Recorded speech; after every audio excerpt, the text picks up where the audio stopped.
This is important as it will prevent the dumplings from sticking.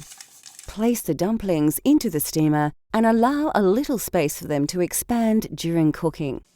When your water is boiling, place the lid on the steamer rack and then place the dumplings over the boiling water for about 8 to 10 minutes. Serve your momos immediately on a plate with a generous serve of golbeda ko achar, which we will make shortly. They really are a mouth-watering and satisfying snack that's well worth the effort of making.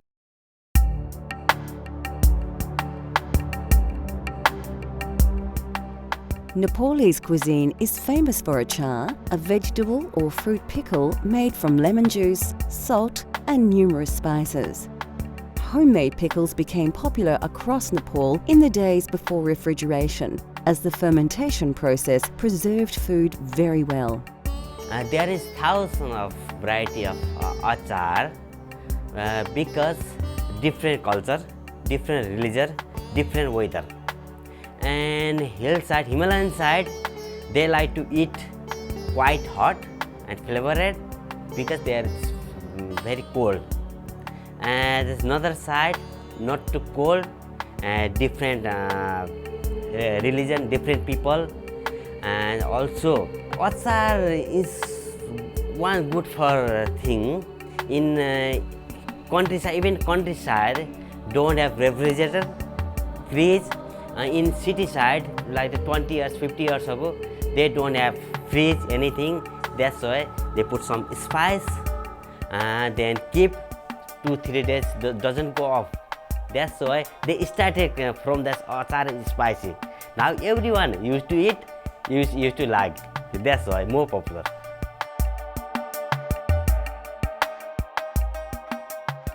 To make golbeda ko achar, you need some large ripe tomatoes, lots of garlic, and of course chili. You'll also need the juice of a lemon and a bunch of coriander. Spices such as chili powder and Nepalese timur will add an authentic flavour to your achar.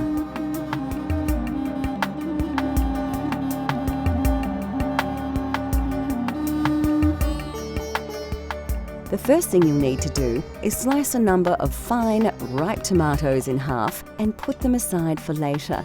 You'll need to slice about 4 tomatoes in total. Next, take a small bunch of washed coriander and finely chop the leaves.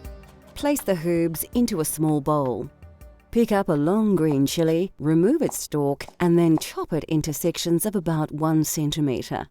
Add the chili, including the seeds, to another bowl.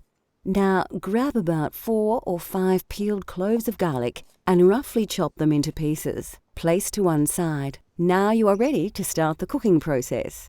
Heat a frying pan with some oil to a moderate heat and add the tomato halves one by one.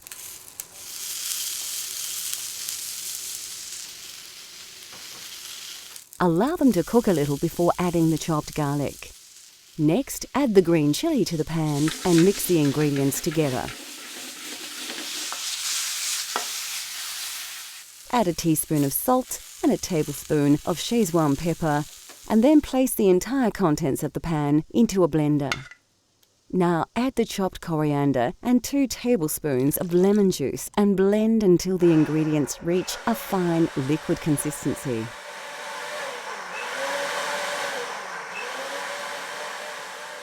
And that's it. A simple but very versatile tomato relish that is the taste of Nepal.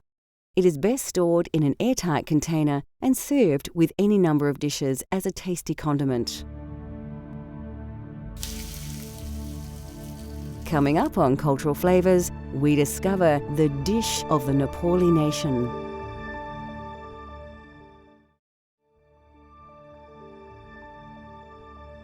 In Nepal, it is customary to serve meals on a platter, combining several meat and vegetable dishes, boiled rice, and a variety of condiments. In countryside in Nepal, most people don't use spoon. They use by hand. They eat by hand. So that's why everything keep dal, bhat, tarkari, and rice in the middle. Also chutney, we call chutney, golbida achar. Indian in Hindi called chutney, we call golbida achar, and tomato pickle actually, and it's yogurt, something like that, and everything on the plate. Then that's why look nice. Oh, don't need to different curry bowl. A wonderful and extremely popular example of this is dal bhat masu, which literally means dal, rice and meat with gravy. As in India, lentils are an important staple of Nepalese cuisine, and they are commonly used across every region of Nepal. By far, the most popular dish is dal, a spicy soup made from black urad dal, tomatoes, garlic and a variety of ground and dried spices. Bhat, or rice, usually plays a central role in these platters, and it will always be surrounded by a number of other dishes that are served in small separate bowls. Basmati rice is common to the region and noted for its delicate fragrance and flavour.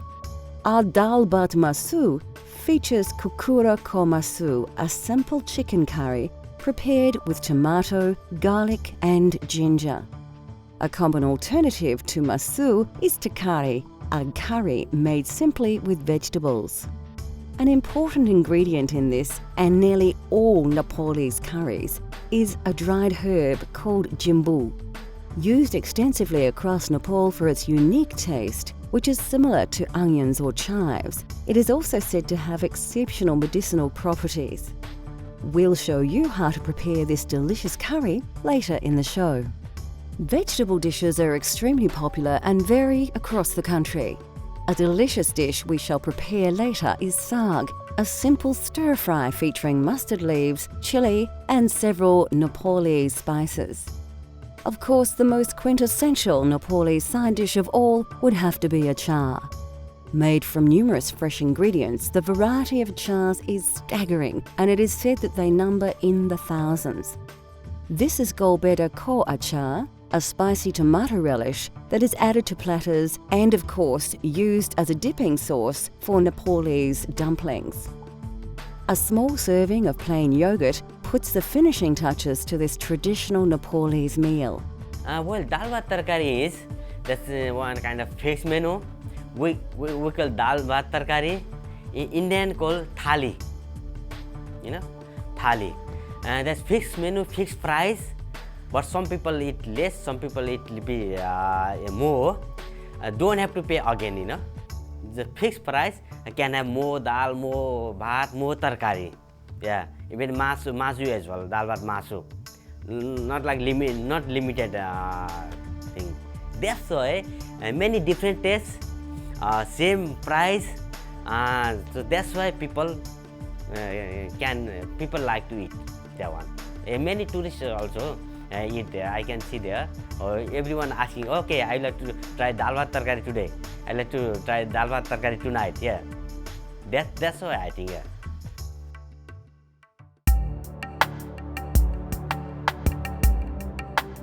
Kokura ko masu is a simple, slightly salty and lightly spiced Nepali curry made with tender pieces of chicken. The subtle flavours of this dish are very reminiscent of the foothills of the Himalaya. Well, kukra ko masu is, kukra is chicken, masu is meat.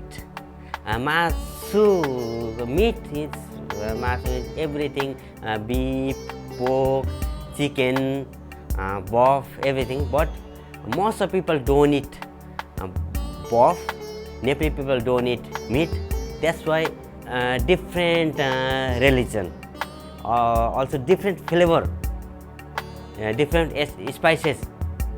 That's why people make and people eat different. Even in Kathmandu, Nepali people, they make a meat achar, meat pickle. The Nepali people, everything, even they pray or something, they must have a meat item. Many things,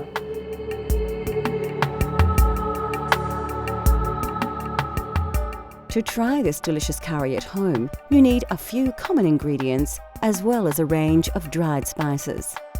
We're using about 200 grams of chicken breast, which we've already diced into bite-sized pieces.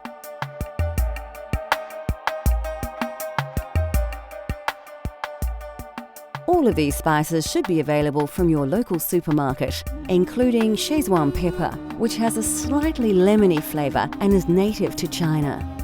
Of course, we're using mustard oil to give a truly authentic Nepali taste.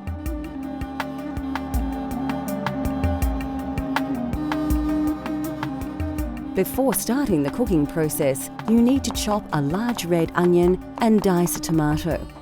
Like most curries, the secret is to start with a great paste. Pour about 4 dessert spoons of mustard oil into a large saucepan and heat to a moderate temperature. First, put about half a teaspoon of fenugreek seeds and half a teaspoon of cumin seed into the oiled pan. Quickly scoop 1 generous tablespoon of garlic and ginger paste and then add 1 red onion which has been finely chopped. Mix the ingredients well and cook until the onions brown. Take a good pinch of jimbo and a tablespoon of turmeric powder and add to the paste. To add a little liquid, add some chopped tomato. About 1 will do. Now for a few ground spices. You need to add a teaspoon of curry and chili powders, a generous tablespoon of crushed cumin seeds, and some ground Szechuan pepper. Finally, season with a large pinch of salt and then stir the paste very well, allowing the spices to release their exotic aroma. After about 3 or 4 minutes, your paste is ready and you can cook your chicken. Pour in about 200 grams of diced chicken breast and stir really well. We want to make sure that the meat is thoroughly coated with the curry paste. Then cook for another 3 or 4 minutes. Now turn the heat down low and let the curry simmer for about 4 minutes. Give your curry a good stir and then add about 2 tablespoons of coriander. At this stage, your curry sauce will be quite dry, so it's a good idea to add about 1 cup of water. Stir until cooked through, put the lid on the pan and allow to simmer until you are ready to eat. Kokura Komasu is a tasty curry that is simple to prepare. It comes straight from the foothills of the Himalaya to your very own table for you to enjoy at home.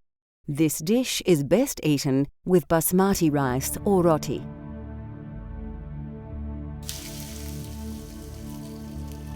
Next on Cultural Flavours, a tasty leafy dish that truly tastes of Nepal.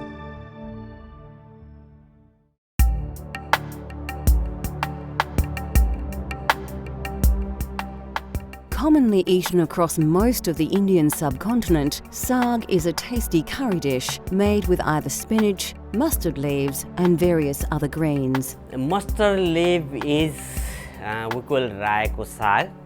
That is mustard spinach. Because there's mustard leaf every house on garden. People grow that one. That's why I think it's very tasty, and you don't have to buy another spinach. So that's why people cooked it. They're very tasty, very soft, very crunchy, and flavored. They cooked quickly, and many people like it. And that's why Nepali people liked and cooked that saag.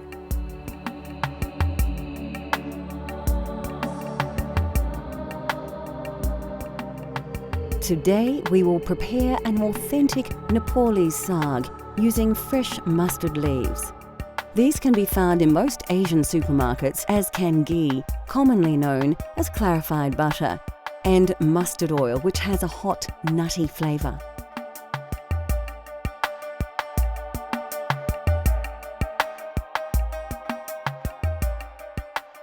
Alternatively, you could swap these ingredients for other more common ones such as spinach, butter and vegetable oil if you wish.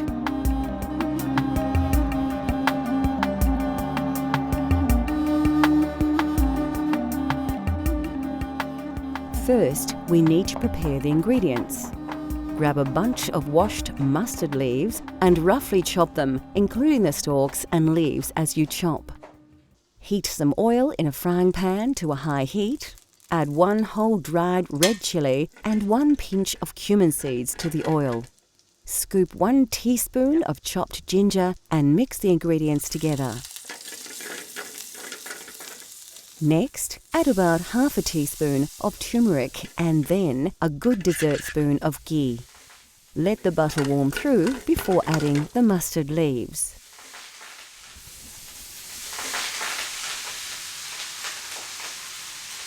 Liberally season with salt before giving all the ingredients a thorough stir through to ensure that all the greens are generously coated with flavour. So there you have it, saag made with mustard leaves, a fresh and very tasty accompaniment to any main meal.